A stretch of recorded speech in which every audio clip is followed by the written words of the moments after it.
Our talk series for the next few weeks, it's called Table Talks. We will learn the next few weeks. Kaya po mayroon sa mga nakakita dyan sa gitna, may lamesa tayo. Ha? Sa mga online, hindi nyo makikita to. Lamesa nyo na lang sa bahay ang gamitin ninyo. The table is here. It is set. We will learn how to communicate. Pakisabi nga, communicate. When somebody speaks, you? Aba, very good. So far, okay tayo, ha? Hindi talk back, ha? Iba sa inyo, talk back agad. We listen. Pakisabi nga, listen. And tonight, we will listen. Makikinig tayo. Hindi po sa akin, ha? Kasi mas malalim yung sasabihin ng Diyos. Mas malalim. Minsan, iba sa inyo, pagtapos ko doon, nasa labas, hawakan ako, Brother John, thank you, grabe. Tapos may sasabihin, hindi ko sinabi yun. Never ko sinabi yun. Kahit tignan mo yung notes ko, wala. Ibig sabihin, kung paano ko sinabi, pumasok sa mic na to, lumabas sa speaker na yan, pumasok sa tenga ninyo, at pumasok sa puso ninyo, may ginagawa ang Diyos. Ang dami yung step. Ang dami yung ginagawa. Tapos babalik sa bahay mamaya, bumabait na. Pakitignan ng mga katabi. Hindi na ba mainit ang ulo? Mainit pa rin. Sige, Lord, konti pa, Lord. Konti pa. Sige. Let's all pray our favorite prayer at the feast. Together, in the name of the Father, the Son, the Holy Spirit. Amen. Together, today I receive all of God's love for me. Today I open myself to the unbounded, limitless, overflowing abundance of God's universe. Today I open myself to God's blessings, healing, and miracles. Today I open myself to God's Word so I become more like Jesus every day. Today I proclaim that I am God's beloved, I am God's servant, I am God's powerful champion. And because I am blessed, I am blessing the world. In Jesus' name, amen, amen. Thy word is a lamp unto my feet and a light unto my path. For the next few weeks, we will try to tap on our community's identity, vision, at saka strategy. I want you to relate in your own life, in your own family life, in your own business's life. Yung mga ginagawa ninyo, okay ba identity ninyo? Bakit yung ginagawa yan? Ha? May vision ba kayo for this year? Okay ba strategy ninyo? Because, sana. Very good. Sige, try natin i-push yan, ha? Yan ang ating i-review for the next few weeks. Kailangan to. Sa lahat ng ginagawa ninyo, yung tatlong yang klaro. Kasi maraming magre-reject sa'yo. Pakitignan ng katabi, na-reject na ba? Ilan? Maraming beses na. Iba sa inyo, puso ka agad, di ba? Di ba? Kaya ang tanong, marunong ka ba bang makinig? Yan. Makinig tayo. The reading I'll be reading today was the first reading last Sunday. Sobrang grabe talaga ang connection ni Lord sa feast. Sa mga nagsimba last Sunday, yung first reading, it talks about Samuel. This very young, hindi pa siya prophet, very young boy na magiging prophet ni Lord. And then natutulog siya. Tutulog na si Samuel. Tapos mamaya-maya may maririnig siya, Samuel, Samuel. So pagising niya, akala niya tinatawag siya ng master niya si Eli. Punta siya kay Eli, sabi niya, yes, master. Tapos sabi ni Eli, di kita tinatawag, matulog ka ulit. Ginulo mo. May kilalaking ganon, galit pag ginulo yung tulog. Na bad trip dahil ginulo yung tulog. Yung si Eli, na bad trip siya. Balikan ulit, matulog ka na ulit. So Samuel, tinawag mo ko eh. Tulog siya ulit. Tapos mamaya-maya, Samuel, Samuel. Eli, nahanap mo ako. Tulog ka ulit. Noong pangatlong beses, alam na ng Eli. Hindi ako yung nagsasalita, pero tinatawag siya. Dalawa rin na-realize ni Eli. He was the prophet that time. Hindi na siya yung gustong kausap ni Lord. Pero alam din niya, baka sabihin mo ha. Ito sabihin mo, Samuel. Pagka narinig mo ulit yan, sabihin mo, your servant is listening. Handa akong makinig. Ito na. 1 Samuel 3. The Lord came and revealed His presence, calling out as before. So ibig sabihin, as before, Samuel, Samuel. Samuel answered, speak, for your servant is listening. 3 times the Lord has been speaking to Samuel. Samuel was not ready to listen. Kaya hindi niya na-realize, boses pala ng Diyos yun. Ang Diyos kinakausap ka maraming beses. Patawarin mo na, patawarin mo na. Mag-move on ka na, mag-move on ka na. Magtrabaho ka naman, magtrabaho ka naman. Puro ka live, puro ka live. Magmahal ka na. Naku, ang dami sinasabi ng Diyos. Handa ka bang makinig? Samuel 3:10 yan. Pero tignan mo, in verse 19 it says, Samuel grew up and the Lord was with him. And I love the next line, not permitting any word of his to be without effect. Lahat ng sinabi ni Samuel nangyayari. Bakit? Kasi natuto siyang makinig. May mga dinedeclare ka this year. Sinulat mo pa, next. Team goals, personal goals. Ang tanong ko, yan ba ang gusto ng Diyos sa'yo sa taon na ito? I-align natin, ha? Align tayo. Put your hands over your heart. Inhale. Exhale. Say this. Speak, Lord. Your servant is listening. That's our prayer in Jesus' name. Amen? Amen. Let's give the Lord a big hand, everybody. Please be seated. Yan. Pakisabi sa katabi, makinig ka.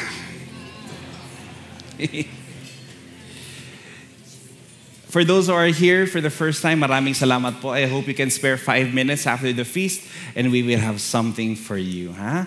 So kita niyo naman si Rovin, ang ating magaling na kasama dito na may sineset up na nachos. Wow! Tapos mayroon pa siyang salad. Diba? Halatang hindi ako yung uupo mamaya. Tapos may fruit platter pa. Nasaan yung mga VCAT? Wala? Pero lang. So may table tayo. May table setup lang tayo dyan mamaya, ha? Kung hindi nyo na matiis, pwede kayong kumuha, no? So, diba? Basta yung mga nasa harapan, diba? Buti na lang may isa pang chair dyan, no? Sa harapan ninyo. At, pero okay lang yan. And for those who are online, again, I invite you to share your blessings here at the feast.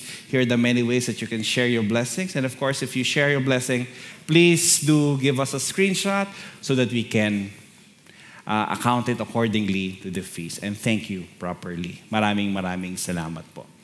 So, table talk. Talk number 1 is about the lost sheep. Everybody say, lost sheep. My one big message and the feast message for this week is that God loves the lost. Ayan. So, pakisabi nga, lost. May mga kilala kayo nawawala. Nawala na ba kayo ever? May pinuntahan kayo, sinundan nyo si Waze. Sino din sinusundan si Waze tapos talagang binigo kayo ni Waze? Talagang, Waze, bakit mo ko dito pinadaan? Talaga naman, sinundan kita, nagtiwala ka. Ngayon may issue ka na kay Waze. Diba? Lahat na lang, Waze ka, winala ako yan. Parating may referral ka nung taon na nawala ka. Diba? Kahit 10 years ago na yon. Lost. Sino ang nire-refer na lost dito? Kasi baka mamaya, ginajudge mo, hindi, lost, hindi ako lost. So let's try to review. Luke 15, it says, if a man has 100 sheep, and one of them gets lost, so may 100 siyang sheep, yung isa nawawala, what will he do? Won't he leave the 99 others in the wilderness and go search for the one that is lost until he finds it? And when he has found it, he will joyfully, everybody say joyfully. He will joyfully carry it home on his shoulders. And when he arrives, he will call together his friends and neighbors saying, rejoice with me because I have found my lost sheep. In the same way, there is more joy in heaven over one lost sinner who repents and returns to God than over 99 others who are righteous and have not strayed away. So yan yung lost sheep. Yung 99 iniwan, tapos hinanap yung isa. The lost sheep represents a lost sinner who wanders from Christ by choosing to lead a sinful life. So yan ang isang representation ng lost sheep. Paki-assess ang katabi. Mukhang siya ba yan? Yung talagang, kunyari, nandyan si Lord, itong direksyon papunta kay Lord, itong direksyon na tama. Alam niya naman, ito yung direksyon papunta kay Lord, pero nandito siya. Lord, mamaya na ako sa iyo, mamaya na. Pa-party muna ako, okay na ako. Mamaya na ako, sasala muna ako. Mahal ko talaga to Lord. Pero promise, hiwalayan ko dito Lord. Yung, di ba may ganun kayong makakakilala? Di ba Ina? May mga ganun kakakilala. Yung talagang, ayan Lord, nandiyan ka, pero mamaya na. Wait lang, wait. Tapos decision niya to lead another life. Tapos si Lord nandiyan lang. Anong ibig sabihin nito? Yung lost sheep, si Lord, pwede naman sanang sabihin niya, huy, dito ka lang sa akin. Kasi sa akin may masaya ka. Sa akin yung joy na hinahanap mo. But He allows the lost sheep to be lost. Anong tawag dito? Free will. Hayaan ka niya. Sige lang, that's free will. Hindi ka niya pipigilan sa mga desisyon mo. Hindi niya sasabihin sa iyo kung tama o mali. Alam mo kasing mali. Pero sige lang. Free will. Pakisabi nga free will.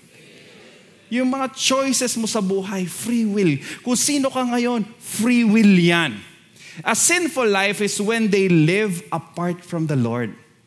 Na example, to do business is good. Yes or no? Uy, sumagot kayo. Mga businessman kayo eh. To do the business is good, yes? To do business apart from God, ibig sabihin wala si Lord dun sa decision making mo, sa processing mo. Ano nangyayari pag wala si Lord? Palagay mo, sa isang businessman, may kilala kayo ng pipiga talaga to the last centavo. May kilala kayo ng dadaya. May kilala kayong stress pag BIR yung naririnig, BIR. Di ba? Bakit? Paano kaya iiwasan ito? Paano kaya? Oh, business. To build a family is a gift. Di ba? I-build mo yung family mo. To build a family apart from the Lord. Naku, pag wala si Lord sa pamilya natin, ano nangyayari? Ang dami yan sa Facebook, ang daming mga advices ngayon, ang gagaling mag-advise. Nag-aaway kami mag-asawa ko. Ito ang problema namin. Kita mo yung comment, ang daming advice. Palagay mo, anong advice nila? Yeah, maghiwalay na kayo. He's not worth your time. Wow. Pag nag-away, for sure, hiwalay. Bakit? Apart from the Lord. To party. Di ba okay naman pumarty? Pero subukan yung pumarty, tapos wala si Lord doon. Tapos tignan niyo yung mga picture pagkatapos. Alam mong wala talaga si Lord. May mga party na alam mo nandun si Lord eh. Pero may mga party alam mong wala talaga si Lord doon. Talagang, Lord, nasan ka dito? Puro suka, Lord. Wala ka dito. Diba? You get in trouble a lot of times. But, even though, ito, sineset up ko lang po, hindi pa to yung talk. Sineset up ko pa lang. Na kahit you have this free will, kahit hindi mo siya piliin, He never gives up on the person who walks away from Him, no matter how many other children of God He has by His side. Kunwari, example ito, may mga tao nagsisimba, mababait naman yung mga yan. Pero kung meron siyang anak na wala doon, hindi naman sa iiwan niya to. Pero sige, dyan lang muna kayo. Pero he will not stop from reaching out. Ang isang maganda kong narinig dito si Bishop Bakani. Si Bishop Bakani, may lumapit daw sa kanya isang mother. As ito yung sinabi ng nanay sa kanya, Father, Bishop, 6 ang anak ko, pero pag-pray mo naman tong isang anak ko. Sabi niya, 6 ang anak niya, merong isa na ayaw sumunod. Isa nagda-drugs. Isa lang siya. Anim father, usually yung gitna yun. Pakitingnan yung katabi. Gitna ba siya? Middle child ba siya? So, yung nasa gitna pa siya. Siya talaga yung problema ko. Talagang nagda-drugs to, ayaw sumunod sa akin, tapos talagang problema ko. And then as a young bishop, I was listening to his homily and I was saying, nangyayari din sa akin daw. But as a young bishop, you know what his advice to his mother? Ang sabi niya dito sa mother na to, ganun ba? Ganito po, nanay. I-focus nyo na lang yung attention nyo dun sa 5. Pabayaan nyo na po yung isa. Kasi may 5 anak pa kayo na kailangan mahalin. Di ba maganda naman yung sinabi ni Bishop? Anong sabi nung nanay? Tumingin siya kay Bishop Bacani at sumimangot. Sabi niya, nasasabi mo yan dahil hindi ka nanay.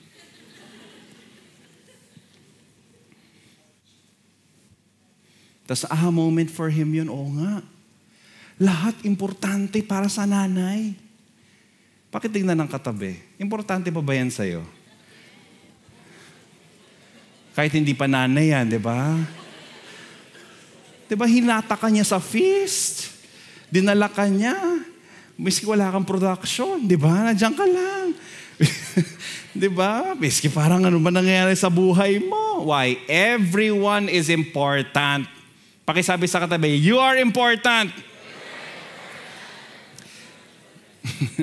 Mayo pa rin sabihin doon sa isa, no? The lost sheep reminds us that God's love for each of us is so strong that He will go to great lengths to bring us back to Him when we wander away or get lost. That includes me and that includes you. Brother, parang hindi naman okay yung ginagawa nito. Parang ayaw sumunod. Brother, ganyan-ganyan. Nako, you matter to Him. I just want to tell that on point. You matter to the Lord. That's my introduction. Okay, now let's go to the body of my message. That's why we created the feast. Ito pong feast na ito, pansinin nyo, okay ba yung music? So far? Parang di naman, no? Parang di daw kukoy, di maganda yung music ninyo, no? So, hindi siya masyado naririnig sa loob ng simbahan, di ba? Imagine mo yun, kunyari, communion, I will worship you in surrender. Ba-ba-ba-bang! Di ba? Parang hindi siya pero pwede pa rin naman. Pero may mga times nga dati, hindi pwede ang drum sa loob mong simbahan kasi maingay. Kaya dito, kung naiingayan ka, pwede kang lumabas kasi doon ka na lang. Oo. Pero pansin niyo yung music na mayroon tayo, it's really somehow, kahit papano, yung naririnig nyo sa mga Spotify ninyo. Di ba? Kasi minsan sa Spotify, o kung namang mga kanta ng mga artist, may mga sub-messages pag minasa mo yung lyric, wala, ito pala yung kinakanta ko. A little bit closer, baby. Get it on, get it on. Imagine mo, 10 years old ako, kinakanta ko yun. When to become one, I need some love, I can never be in love before. Pinagnan mo ngayon, binasa ko, shucks, ang bastos pala nito. When to become one. Di ba, hindi natin mas marami pang ibang mga kanta yan sa mundo. Naku, talagang kanta. And then, we go here at the feast, parang parehas din naman. Pero mas maganda yung mga messages. Kung pansin nyo tong feast na to, we try to be as welcoming as we can. Wala pong scanner sa pintuan na yan, ha? Ano ibig sabihin ko? Yung toot, magmakasalanan, toot. Gusto ko, may mabibilang ba sa Lazada nun? Kunyari, 100, yung sobrang grabe level, talagang God level na talagang dami mo kasalanan, di ba? Minsan, uma-alarm pa, patay kang bata ka. Walang ganon. Lahat pwede talagang pumasok. Lahat pwedeng kumain. Wala po nagmo-monitor kung gaano karami na yung eggnog mo. Wala talaga. Hanggang merong eggnog, sige lang. May baong ka pa nga, di ba? Okay lang yan. Sige lang. Walang sisita sa'yo. Chibog ka lang. Go lang. Okay lang. Why? Because we want to be as welcoming as we can. That's why we have the feast. And this is a Catholic gathering. Kaya po, minsan, iba, akala, ay, born again ba to? Ganyan and all. Pagpasok mo, pagkita mo, andyan si Mother Mary, andyan si Jesus. Ano ibig sabihin yan? Pwede ba born again? Pwede. Pwede ba Catholic? Pwede. Kaya minsan yung iba, ano bang Catholic kasi? Universal ang ibig sabihin ng Catholic, all-encompassing, non-judgmental, all-accepting. Yan ang isang Katoliko. Last week, my wife is a wedding coordinator. Last week, my wife coordinated a wedding, started the day sa West. Sa West. Doon muna sila. The mayor of Quezon City, hindi yung mismong mayor, yung sub niya, nandun, kinasal sila. As after ikasal, alam mo, Catholic wedding. Tapos akala ko tapos na. Nung gabi, may Muslim ceremony. Sabi ko sa kaasawa ko, hindi ka ba nalilito? Kung ano na? Sabi ko, 3 wedding yun ah. Magkano bahid sa'yo? Ibang coordination yun. Kaya minsan, talaga yung utak niya talagang litong-lito talaga eh. But Catholic means all-encompassing. Dapat lahat mahal mo. In our class today, and in our theology class, which please pray, sana matapos ko talaga ito. Ang hirap-hirap na niya. Pahirap na ng pahirap. We were looking for a survey kung ilan na ba talaga ang Catholic Mass attendance ngayon. Kasi ito yung tinignan namin. This is the one we submitted to the body, that in Spain, yan na lang po, 31% na lang nagsisimbang Katoliko. Germany, 16%. France, 10%. Australia, 9%. Philippines, kala mo na Catholic country, 15%. Ganyan na lang po kakonti ang mga nagsisimba. Tapos ito pa, unofficial survey po ito. In Metro Manila, in 15, kanyari may 15,000 yung isang parish, 2,000 lang nagsisimba. Pakitignan ng katabi, nagsisimba ba pag linggo? Ipapahinga ko na lang ta. Yan, part kayo ng survey. Metro Manila yan. O, punta tayo sa provincial. Provincial, may isang pari doon, may isang parish doon. Sabi, 83,000 yung tao dito sa akin, pero 7,500 lang yung uma-attend. 9%. Grabe, no? May baryo pa. Now, I was thinking, okay, next slide. Diba, may baryo pa kaming research. Di ko alam kung sino mga parish officer ng mga nag-research niyan, pero salamat po sa research na ginawa ninyo. Then Catholics, we don't really deliberate look for the lost. Diba? Hindi naman, nakakausap na ba kayo ng isang, sana meron dito, yung isang born again, yung basta lang yung bago. Grabe talaga. May kita mo yung mata niya, talagang, lalapit sa akin isang beses, hindi naman alam kung brother dyan ako, naman, di ba? So maglalakad lang ako isang beses, pupunta lalakad lang. Tapos may friend ako may meet, siguro after ng church service nila, and then nakausap ko one time, talagang nakatayo kami doon. Tapos sabi niya, "Hi, yeah, John, are you saved?" Saved? From? Hindi ko na alam eh. But are you saved? Grabe talaga yung conviction nila. But there is a deliberate action na pag hindi mo ginawa ito, you'll go to hell. Or you'll not be saved. That's why our Catholic Church is ineffective because we want the lost to go to us instead of us going to them. Then one of our professors told us, ask us a question. Palagay ninyo, sa simbahan, ano ang pinaka-importanteng lugar sa simbahan? Ay, syempre, chat lang ko sumasagot eh. Altar. Tabernacle. Pare, di ba? Yung sinabi kong pare, sabi niya, ano ang pinaka-importante? Hindi tao, ginagano, nagtatablahan kami. Tapos mamaya-maya ang sagot niya, yes, it's the altar perhaps. Yes, it's the tabernacle. It's just the cross. But the most important is this. It's the doors. Yung pintuan. Siyempre kami na, why? Why? Yes, it's important that you receive the Lord in the liturgy of the Word, in the liturgy of the Eucharist. But what happens when you go out? Not so what happens in, but what happens when you go out? Nagbabago ba? Nagbibigay ka na ba sa traffic? Pakitingnan ng katabi mo, nagbigay ba? January 16 lang ngayon, nang-cut ka na ba o nagbigay ka? Diba? Sa pamilya mo, hindi ba masyado mainit ulo mo ngayon? That's why, when you look at the feast, this setup that we have, hindi tayo sa parish, nandito tayo sa sports club. Diba? Nasa PICC, may feast doon, sports club. Niluluto ko yung feast sa Pobla. sa...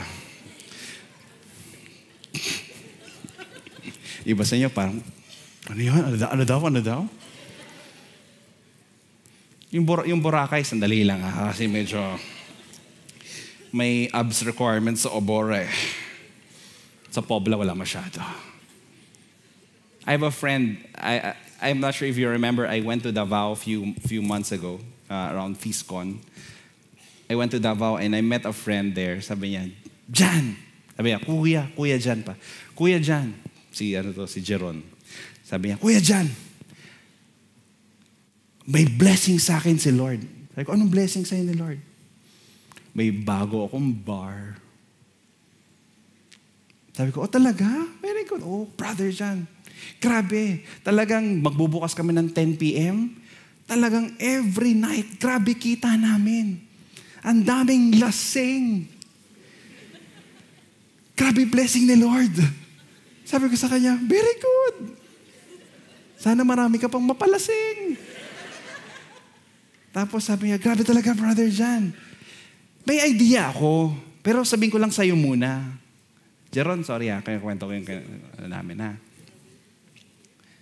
Okay lang ba? Sabi niya, okay lang ba? Kasi yung mga tao dito, dumarating mga 9, 10. Wala pa mga tao, mga 6. Pwede ba mag-feast dito? Akalain mo yun? Kasi nga naman, pwede bang mag-feast dito? Tapos sabi ko, sige, ano bang itsura ng bar mo? Tapos pinakita niya, ito. Sabi ko, okay. So naka-display yung Bacardi, naka-display si kung ano pang mga wine dyan. Naka-display di ba? Ganun ang isang bar. I mean, a typical bar. Tapos blue lights, nakalinya pa yung mga lights. Tapos may stage for performance. Sabi niya, okay lang ba, Kuya Jan? Kasi wala pang talagang tao dun. Dito ng mga 6 o'clock. Okay lang kaya mag-feast dito? Sabi ko sa kanya, pwede naman. Okay lang bang itago yung Bacardi sa likod? Di ba habang nagtotoka, die-word si Bacardi nakaganon sa die-word mo. Di ba baka anong spirito pumasok dito? Jeron, sabi ko. Tapos hindi yung chill-chill lang na feast. Sabi ko, meron ka ba kategory kung ano? Ano yung tsura chill-chill na feast? Sino pupunta ng Davao? Confirm nyo itong kwentuhan na to. Talagang grabe. Tawa ako ng tawa. Sabi ko, pwede, question mark, pwede. Pero alam niyo, pwede talaga eh. Tapos sabi niya, hindi naman siguro, okay lang naman siguro pa isa-isa may pumapasok, iinom. Sabi ko, anong pa isa-isa?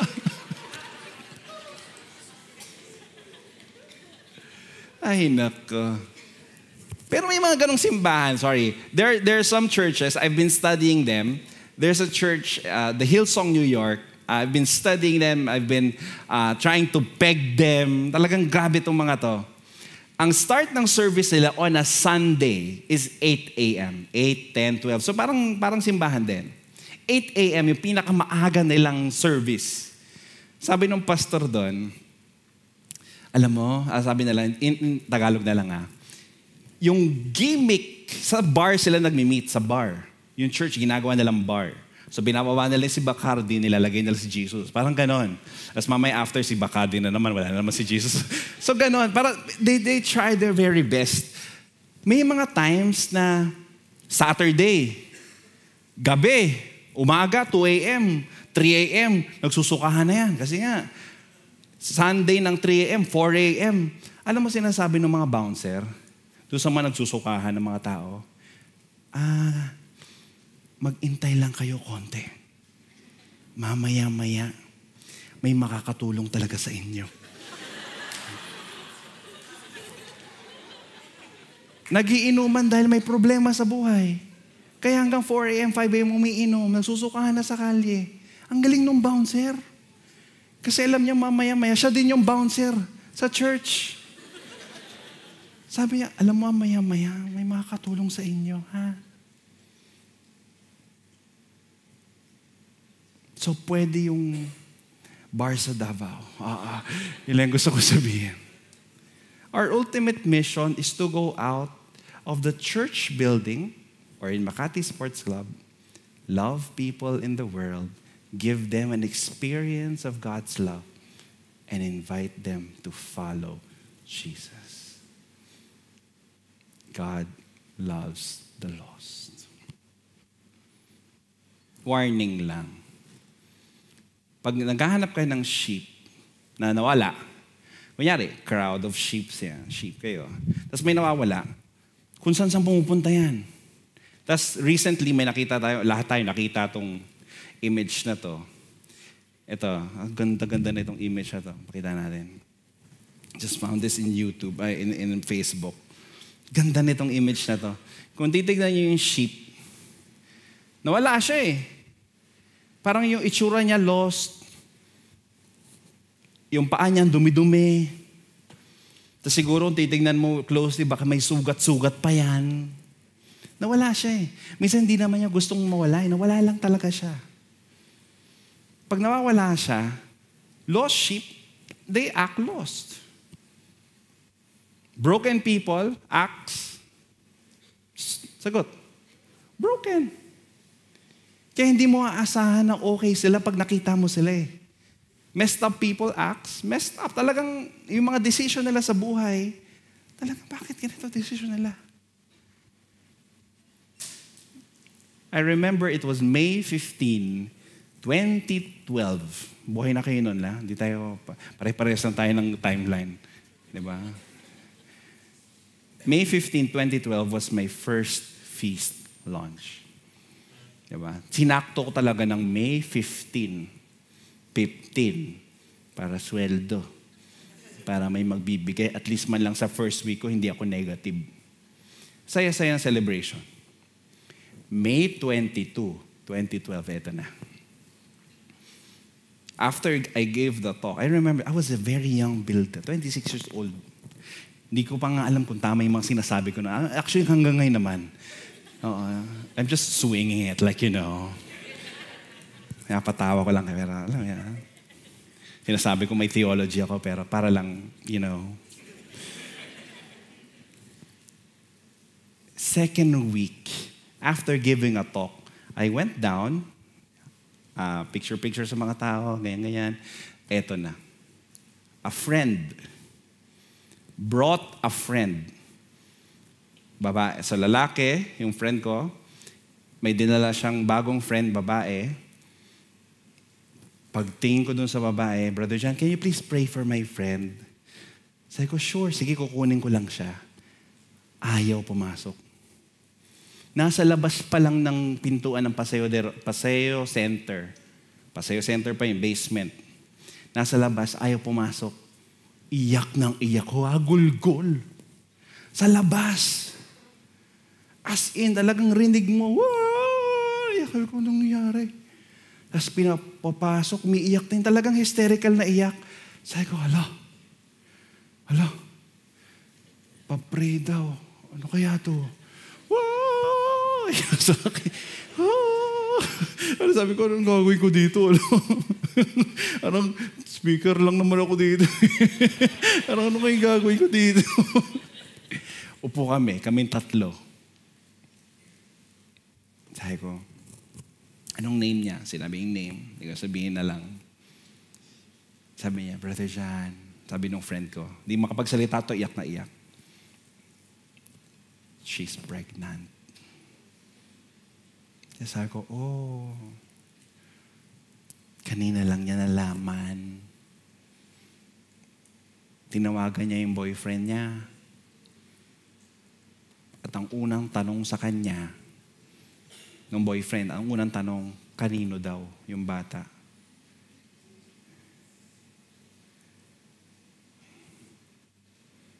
Pa-pray naman. As in talaga, sabi ko, alam mo yung, hindi mo nararamdaman sa loob mo, gusto mo siyang tulungan, naiiyak ka, naiiyak siya, tapos magulgul talaga. Tapos pray kami. Pray lang. Pray. I forgot what I prayed for. But the next week, 15, 22, plus 7. 29. Tulungan niyo na ako. Hindi ko na alam to. 29, she was there again. Balik siya. May makilala kayong first song pa lang, umiiyak na. Grabe talaga. Ano yun eh. Today is the day you have made. I will rejoice and be glad in it. Today is the... Ang fast song. Pero pagtingin ko sa kanya, today is the day you have made. Iyak, kagul-gul. Mamaya, after ng feast, papray na naman, iyak na naman siya. Tapos tinulungan namin siya hanggang sabihin niya sa parents niya na buntis siya. Sabi ko doon sa friend kong lalaki, alalayan natin. Every week, alalayan natin. Sige, let's pause this story. Next story. Akala ko naman, pag nag-serve ka na kay Lord, wala nang problema. Diba okay na dapat lahat? Meron akong worship team na binubuo dati. Hindi pa to, magagaling na to mga to eh. Alam mo, building it is really hard. Yun talagang pinakamahirap, yung binibuild mo. Tapos, meron akong 2 worship leaders. After ng feast, pinausap nila akong 2. Tapos sabi ko, anong problema? Nag-aaway sa harapan ko yung 2 worship leader sa harapan ko. Sabi ko, anong meron? Na-realize ko, naiinis yung isa dun sa isa dahil kinakabog siya.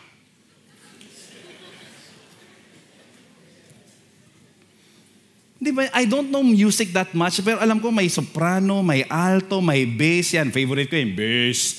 That's me. Hindi dapat kayo nagsasapawan, di ba? Pero hindi. Dito, isa lang ang diva. So naririnig mo, talagang promise. Grabe talaga, yung napakasimpleng song lang. Talagang kung isa bumirit. Di ba mayari? Ano bang mga song dati? I am a friend of God. Yeah. Dito naman. Oh, hey, hey. I am a friend of God. He calls me friend. He calls me friend. Sabi ko, paano ko may susolve to? Asi, yung 2, alam mo, ayaw magpakabog. Yung 2. Grabe. Kalahin mo yun, pati yun, concern ka. Subukan nyo ngayon. Sige, subukan ninyo. Papatayin ko kayo ng music. Mike, patay mo. Di ba? Messy. Kasi nga, ganun talaga eh. Kasi pa, marami akong kwento ganito. Akala ko pag servant na okay na eh. Pero building nga, tapos may isa akong servant, mag-boyfriend silang 2. Tapos mamaya-maya tumawag sa akin yung girl. Tapos sabi niya, Kuya John. Sabi ko, anong meron? Kuya John, break na kami. Sabi ko, anong problema? Lalaki ang gusto niya. Sabi ko, ano daw? Tapos, so nag-break sila. Sabi ko sa kanya, buti na lang ngayon mo nalaman. Kaysa matagal pa sa relasyon ninyo. Meron ako dati. Sorry, dami kong kwento talaga dito. Isang row sila. Isang row. Ganyan, isang row. Then, kunyari, lalaki ka, babae ka. In their 40s already. Lalaki, babae. Tapos, puro anak nila. Tapos sabi ko, uy, grabe. Grabe yung pamilya ninyo. Ang dami yung anak. Sabi nung babae, Brother John, ito anak ko. Yung mga yan, anak niya. Okay lang naman sa ito, di ba? Yung ganito. Ha? Opo. Opo. Dami kong tanong talaga, nasaan na yung asawa mong babae nito? Nasaan yung asawa mo lalaki? Mas okay lang ba sa mga anak mo na kayong dalawa? Yung dami kong tanong na ganun. Nung binuksan namin yung feast, different walks of life was just here.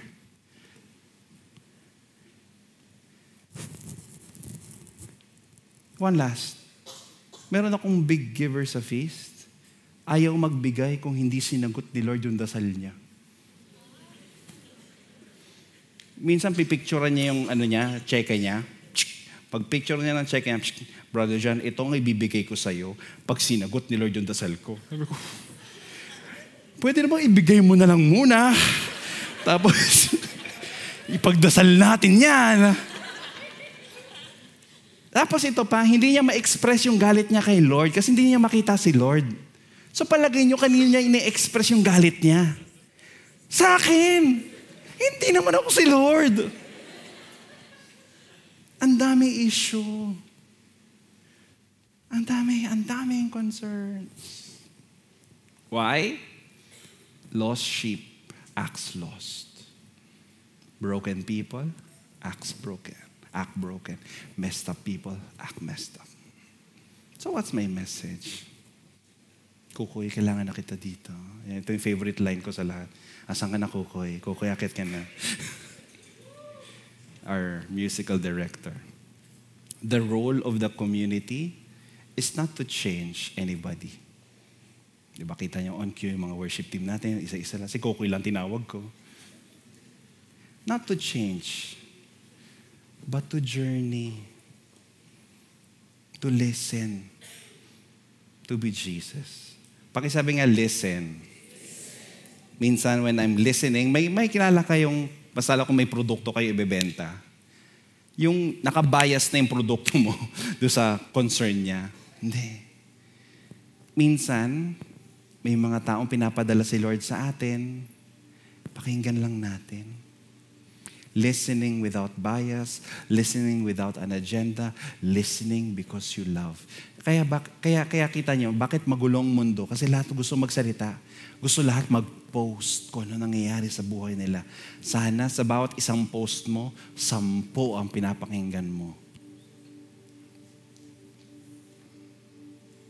Anong ginawa namin with the with this first person yung nabuntis? Ginawa namin, hindi ko alam ang gagawin eh. Pero,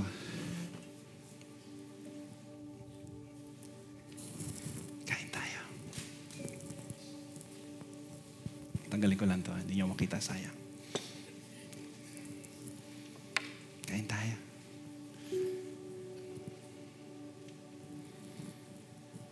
Oo nga, hindi niya, ayaw niya panugutan, no? Gagawin natin. So, malaki na yung tiyan niya. O, kamusta nung sinabi mo sa parents mo? Nagalit sila, Brother John. Talaga? Okay. O, pagkatapos nun, so okay naman. 6 months, pinapagalitan pa rin ako. Okay. Pero nung inilabas na sa mundo, grabe. Yung mga magulang ko, tuwang.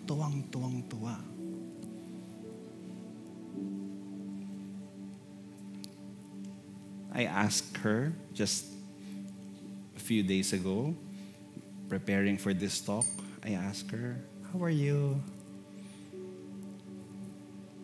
12 years old na yung anak niya. And she's a doctor. Lumaban sa buhay.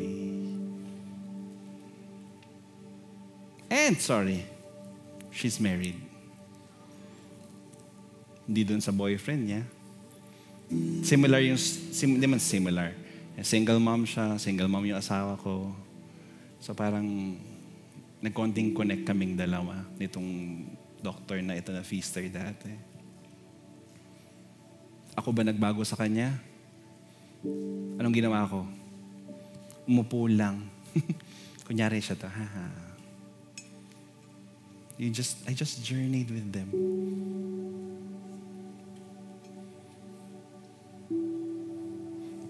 Doon sa dalawang worship team members ko na nagpapakabog. Anong ginawa ko sa kanilang dalawa? Upa. Ano bang issue mo? Hindi pala yung pagka-diva yung issue. Yung issue nila, yung issue pa nila 10 years ago na hindi ma-solve. Ngayon lang nagre-resonate yung issue sa stage pa. Pero yung issue pala, yung concern nila 10 years ago. Anong estado nila ngayon? Hindi ako nagpaalam. Paalam ako sa kanya kung pwede i-share to. Kasi yung isa, nasolve yung problema nila. Kasi yung isa patayin na.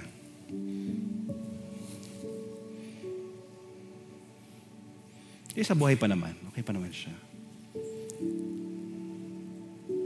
Pero naupuan namin. Yung may boyfriend na lalaki din pala gusto. Kinamusta ko. Kamusta kayo? Yung girl, single. But it's better to be single than to be with the wrong person. Amen. Yung guy, he's happy sa jowa niya. Oh, may jowa siya. Di mo yung jowa, kali ka dito. Ang ginagawa ko with the jowa, upo pa rin. Kamusta kayo? I have dinners like that. Hindi lang nakapost. I love it. I hear their perspective. Ito yung wala sa atin.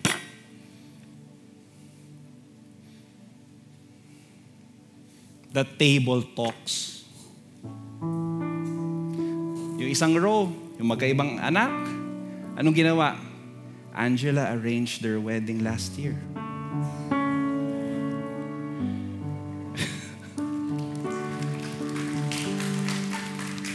Ang saya ng wedding. Kalahin mo yun, ang laki ng pamilya nila. Ang lalaki na ng mga anak. Successful na sa mga kanya-kanyang mga fields. Kinasal sila kasi alam nilang may grasya pa rin pagkasal.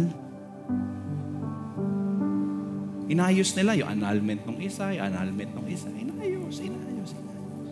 Inayos. Pinag-usapan. Yung giver kung galit na galit sa akin, hindi na siya galit for now. Wala kaming away. Hindi mahaba ang mga messages namin sa Viber.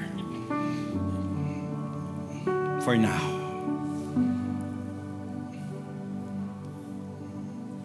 Then I'm just gonna pray for her. Ang sarap ka dinner nito. Ito, yung giver na yan. Puro kami steak. By the way, hindi siya pumupunta sa mga steakhouse. The steak is delivered to her. Sabi ko, wow.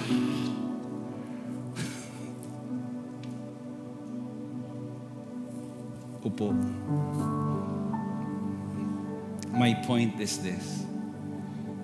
Kung meron kayong isang babaunin sa gabing ito, kung may mga concerns kayo, ito lang po. One big message that I want to look forward for this, that you go home with this one. Pag may concerns kayo,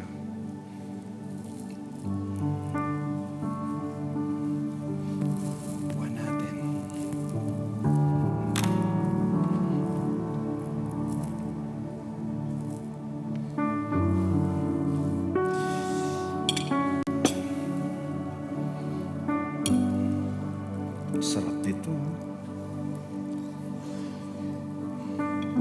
Mainit pa, salamat, bagong luto eh.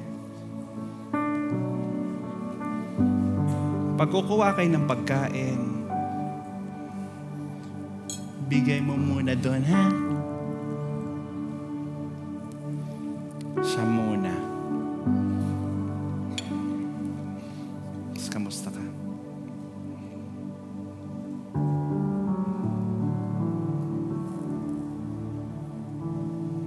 Ready na kayong umupo?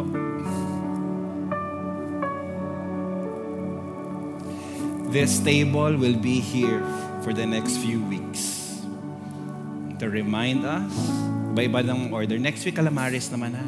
Tsaka Shanghai, kanin. Again, this is just a representation of what you will do outside.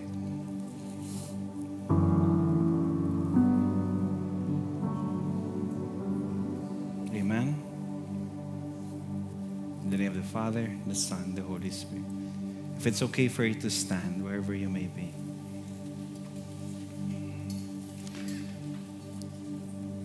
What is the message the Lord is asking you to do? Is there a person in your mind right now that the Lord is revealing to you na dapat ito yung ka-table talk mo ngayon?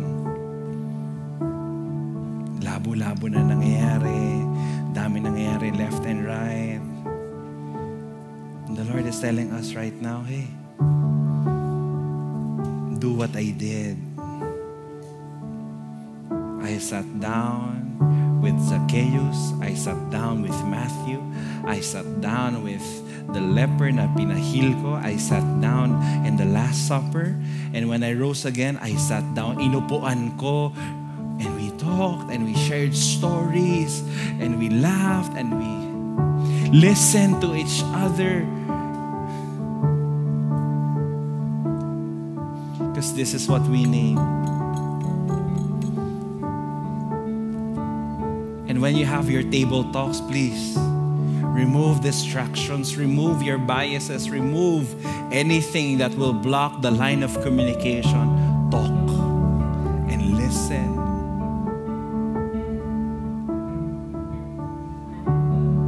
So, Father in heaven, thank you so much. Because I know that you want me, that I'm invited to sit at your table. I'm invited to sit with you, my Lord and my God. So, Father, thank you so much. I don't have to change before having that invitation, Lord. No, you just invited me the way you found me. So, Father, here I am right now, ready to serve you, ready to listen, ready to have this talk, ready to have this crucial conversation with you first. Lord, I have so many questions, so many concerns, so many doubts, so many fears for this year. But I know, Lord, if I open this up to you, you will make my path straight. And this is, Lord, my prayer. In Jesus' mighty name.